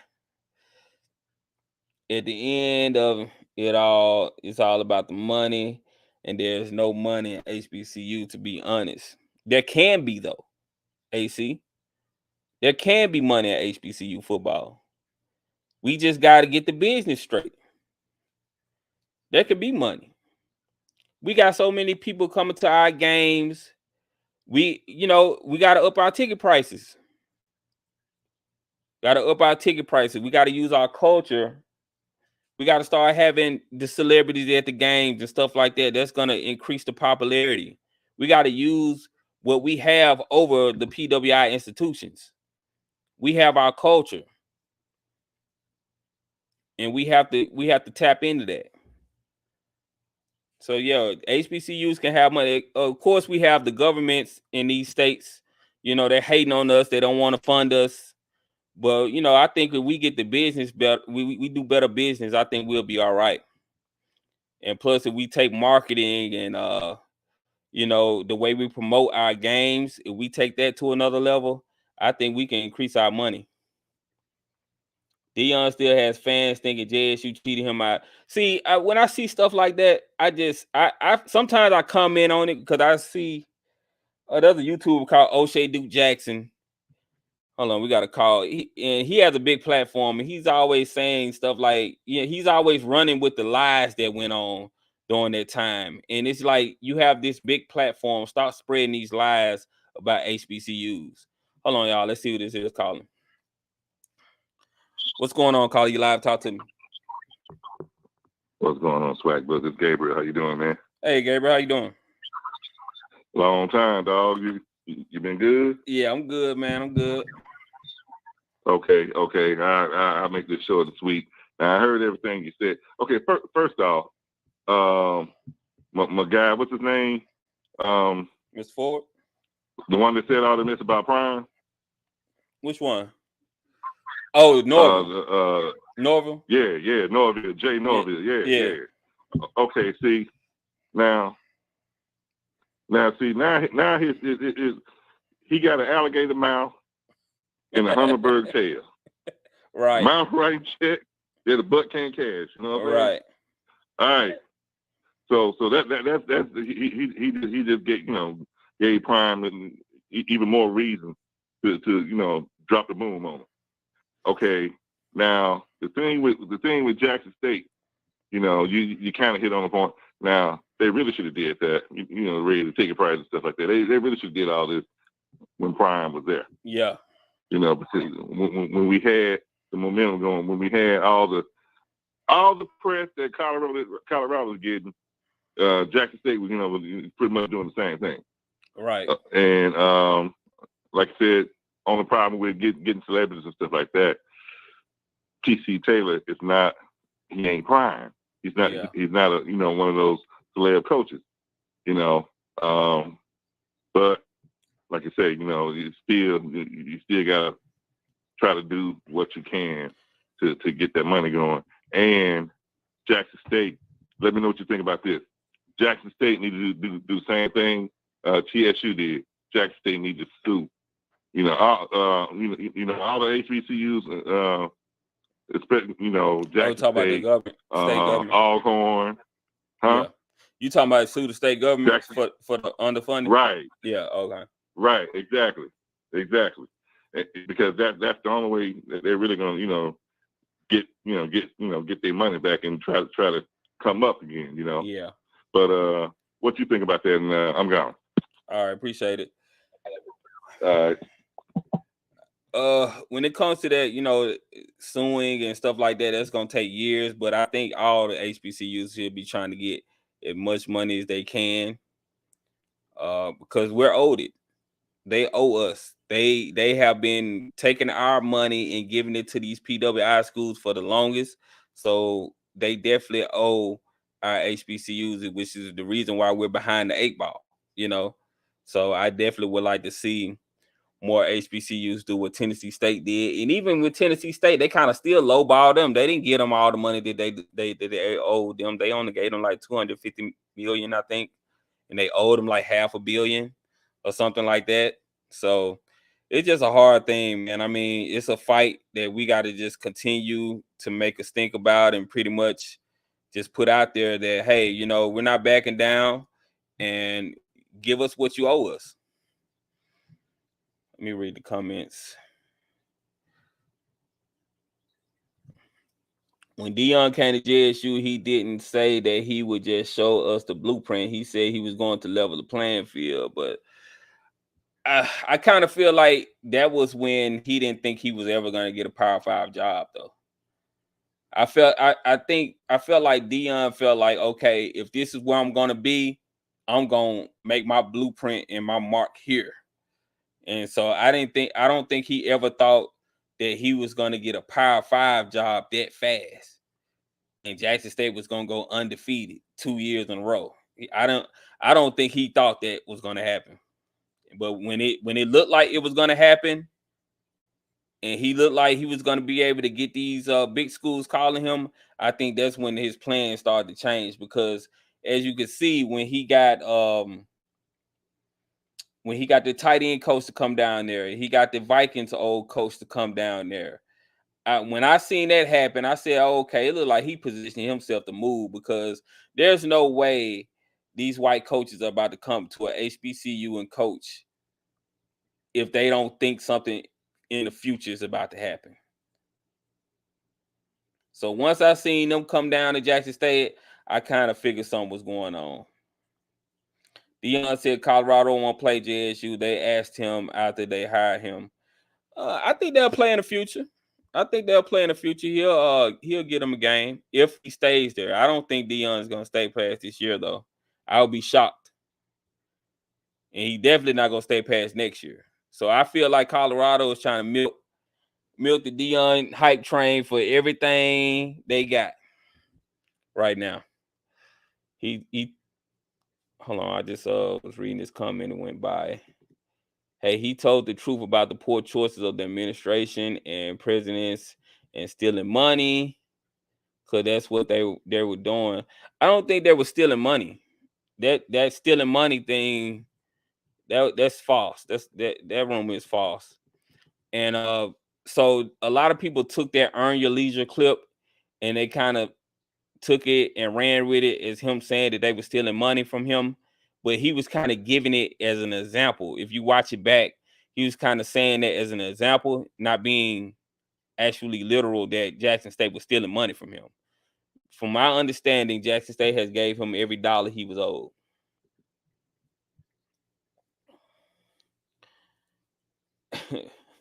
Play us just for Jackson to lose. I'm good. That part has been documented. Even Yard Talk knows this, and so did Kofi. Kofi, rest in peace. Which is why they need to all go, because losing to low ranking BS team had got to stop, and they're the reason for it. There's a lot of attention on CU because of Prime. Yeah. I'm interested. I watch their games, I'm watching their games. We'll talk about it on my channel, because I like watching Shedeur and Travis and seeing what they're doing. So I'm definitely gonna still keep up with them and cover them. And all the old Jackson State guys. So I still want to see what they're doing. But they're the biggest story in college football. They're the biggest story in college football. There's nothing nobody can do about it. I think it's fun. I think it's a good story. And I hope they keep winning. I really do. No one is thinking of CU before Prime. Yeah. Prime is instant money. Instant money. They weren't stealing money, but like most HBCUs, they juggled and moved money to pay bills. Yeah. So I think when Prime was at Jackson State, one of his frustrations was that some of the money that Jackson State football was making was going to the other programs to fund the other programs. I don't think he wanted some of that stuff to just come straight to the football team, and that's what his frustration was, from my understanding, when I was looking at all the stuff that he was saying. But that's not how it works. The football plays for everything, pretty much. Deion knows that their AD low-key don't want anything to do with JSU, hence why they make them wear all that CU. So it's their president and administration AD who don't want it to happen.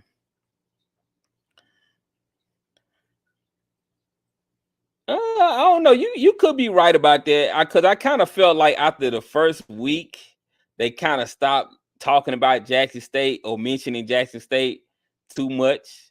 I remember the first week they were just saying Jackson State, and all the interviews and stuff like that. But then after that, I think they kind of probably told them, hey, chill out on mentioning Jackson State so much. Let's highlight Colorado. I feel like that's probably what happened. I call Colorado JSU. Does anyone else do that? JSU and Boulder. You already said that. You'll remember when HBCU coach said Deion ain't SWAC and the altercation afterwards on the field. I can't wait to see the fireworks. Deion loves his mom and she taught him well. I kind of feel like that's fabricated, y'all. I don't know. I just kind of feel like that whole thing with him and that Colorado State coach, because think about it now. that Colorado State coach just came out like last week and talked about how he admired Coach Prime, how he's a big fan, and he's so glad to see two black coaches going against each other. And then all of a sudden now you do this. I kind of feel like he was like, yeah, you know what? I'm going to say something crazy about him so we can hype the game up. Think about it now. Y'all know Coach Prime is the king of marketing. He know how to sell something. The Colorado Seminoles. Y'all are funny, man. But I appreciate y'all tuning in to the channel. Make sure you hit that like button, subscribe to the channel. I know it's getting late. It's almost 12 o'clock on the East Coast, 11 o'clock on Central Time. But I'm going to go and get up out of here. I'll be doing a show sometime this weekend, and I'll be dropping other videos. Make sure y'all stay tuned to the channel. Hit that like button, subscribe to the channel, and I'm going to catch you guys on the next one. I'm gone.